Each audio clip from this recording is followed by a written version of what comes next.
Episode 1 की शुरुआत में कैंपस अपनी बोट पर काफ़ी मज़े करते हैं क्योंकि फाइनली वो ईसा नुब्लार से निकल चुके हैं। इस बीच उन्हें पता चलता है कि उनकी बोट पर एक कॉम्पी भी है।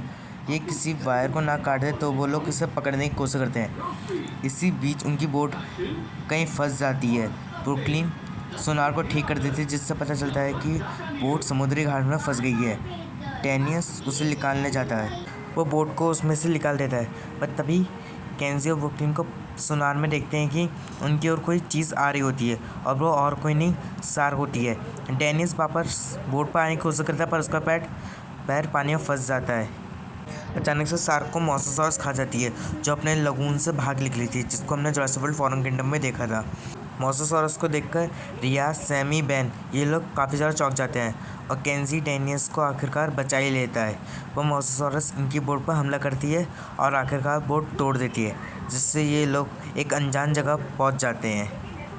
एपिसोड 2 की शुरुआत में कैंपस आइलैंड में मदद ढूंढ जाते हैं, पर डेजर्ट देखकर वो काफ़ी ज़्यादा सरप्राइज हो जाते हैं। बैन कोई चमकती हुई चीज़ देता है और बाकी को मई जाने के लिए कहता है। ये लोग उसी जगह जा रहे होते हैं पर अचानक से एक सैंड स्टॉर्म इनकी ओर आ जाता है, जिससे बचते हुए आखिरकार ये लोग उस जगह पहुंच जाते हैं जहां एक प्लेटफॉर्म था और उसी के पास में कुछ हड्डियां भी पड़ी हुई थी। रात में इन्हें झाड़ियों से आवाज़ें आती हैं जिसमें से एक सेबर-टूथ टाइगर निकल कर आ जाता है। बैन उसे अपने पीछे भगाता है पर मई फंस जाता है। बाकी लोग सेबर-टूथ टाइगर पर पत्थर मारते हैं और उसे भगा देते हैं। पर अगले दिन उस केंजी को एक मेटल की चीज़ मिलती है और ब्रुकलिन को एक सीक्रेट रास्ता। एपिसोड 3 की शुरुआत में कैंपस उसी रास्ते जाना शुरू करते हैं और वो लोग एक जंगल में पहुंच जाते हैं। कॉम्पी अभी भी उनका पीछा कर रहा था पर अचानक से ज़मीन काँपती है और एक टीरेक्स सामने आता है। वो लोग टीरेक्स से छुप जाते हैं पर अचानक से एक और टीरेक्स सामने आता है और वो दोनों खेलने लगते हैं। माँ एक औरत टीरेक्स को देख रही होती है। वो औरत कैंपस को देख लेती है। उसे ये लोग जासूस लगते हैं। कैंपस उसे अपनी पूरी परेशानियाँ बताते हैं और वो औरत उन पर भरोसा करती है और अपना नाम मे टनल बताती है। मे बताती है कि यहाँ पर कोई नई कम्युनिकेशन आ सकता है न जा सकता है। मे इन्हें अपनी जगह ले जाती है। ये बच्चे अभी भी मेरे पर शक कर रहे होते हैं, इसलिए कमरे की छानबीन करते हैं और उन्हें पता चलता है कि ये मेंटा कॉप के संग जुड़ी हुई है। और भी इन्फॉर्मेशन के लिए रियाज, बेन, ब्रुकलिन और केंजी बाहर जाते हैं। सैमी और डेनियस वहीं रुक जाते हैं मे का ध्यान भटकाने के लिए। बाहर उन्हें एक रोबोट डॉग दिखाई देता है जो कॉम्पी को स्कैन करने के बाद उसे मार देता है। मे सही वक्त में मार जाती है जिससे कैंपस बच जाते हैं। मे ब्रैड्स के बारे में इन्हें बताते हैं कि ये आयरन की देखरेख करते हैं, पर उसे नहीं मालूम था कि ये किसी भी अनजान चीज़ को देखते ही उसे मार डालते हैं। सैमी मे को पूरी बात बताती है कि मेंटा कॉप ने कैसे उसकी फैमिली को परेशान करा है। सैमी, मे और डेनियस टीरेक्स को खाना खाने के लिए देखने जाते हैं। मे बताती है कि यहाँ के डायनासोर इसला सोना से लाए गए हैं। मैं ये भी बताती कि यहाँ एक फीमेल टीरेक्स है जिसका नाम बिग इटी है और दूसरी उसकी बेटी लिटिल इटी।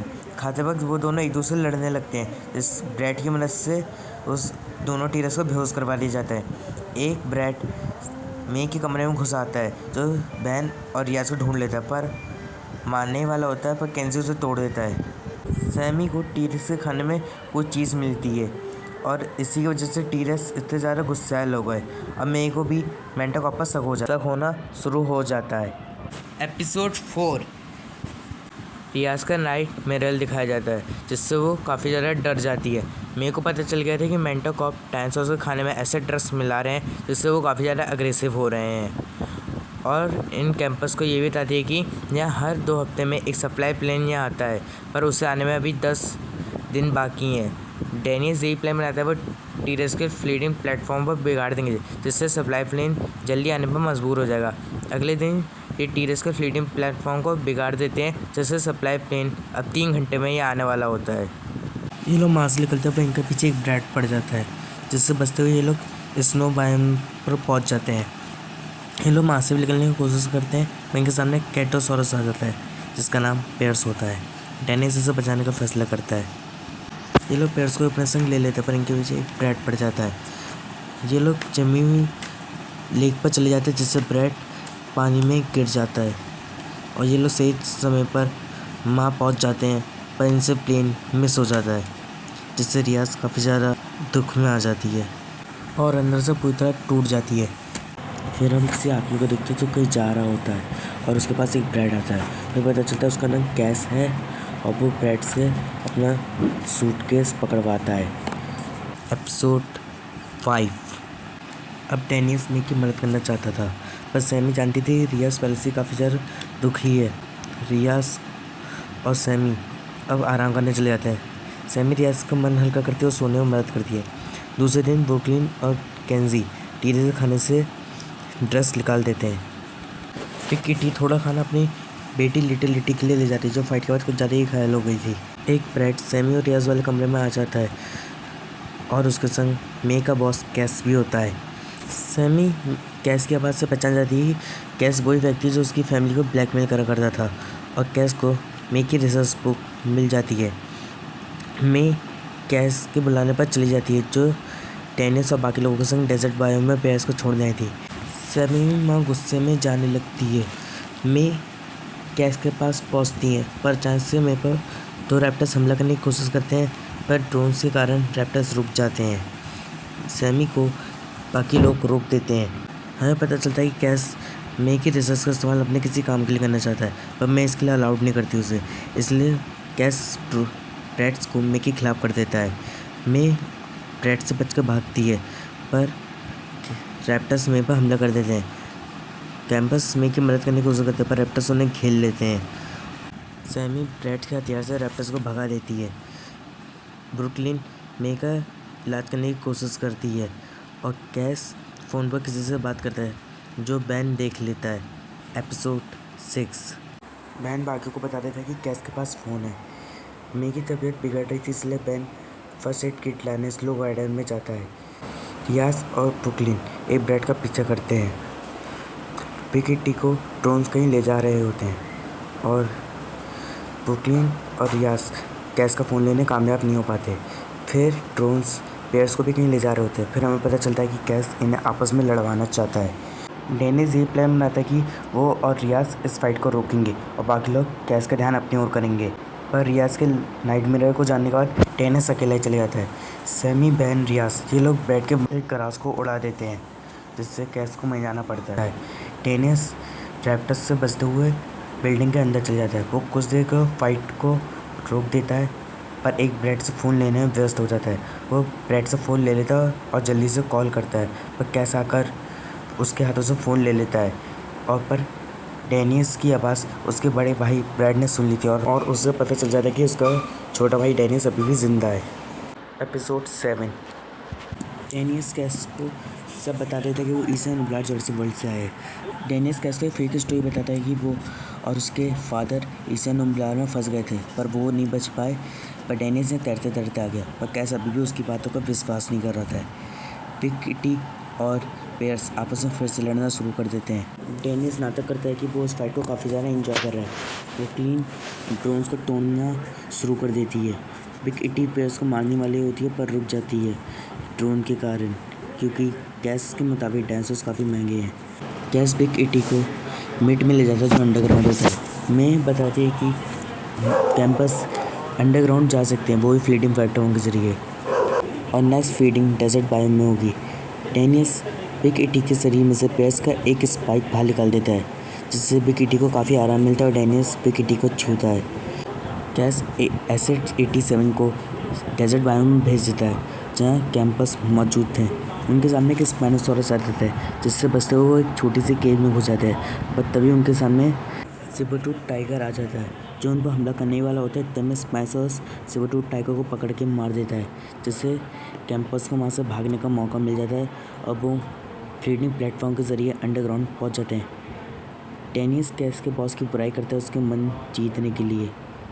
ब्रेड से एक चिप से भरा हुआ बॉक्स जमीन पर गिर जाता है, जिसमें से डेनिस एक चिप को अपने पास रख लेता है। कैस बताता है कि वो मेक रिसर्च का इस्तेमाल डायनासोर्स का माइंड कंट्रोल करने के लिए करेगा।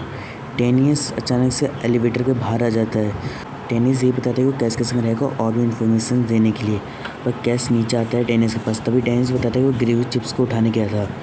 डेनिस के बड़े भाई ब्रेड को दिखाया जाता है, जो डेनिस को बचाने जा रहा था। एपिसोड 8। कैस को पता चलता है कि 6 दिन में इन्वेस्टर्स आने वाले हैं यहाँ पर, जिससे कैस काफ़ी ज़्यादा नाराज़ हो जाता है। डेनिस ये बात सुन लेता है और बाहर वो बाकी को बताने जा रहा होता, पर तभी कैस में आ जाता है अपने नए रोबोट ब्रैड एक्स के साथ। ब्रैड एक्स पिछला ब्रैड से काफ़ी ज़्यादा ताकतवर है।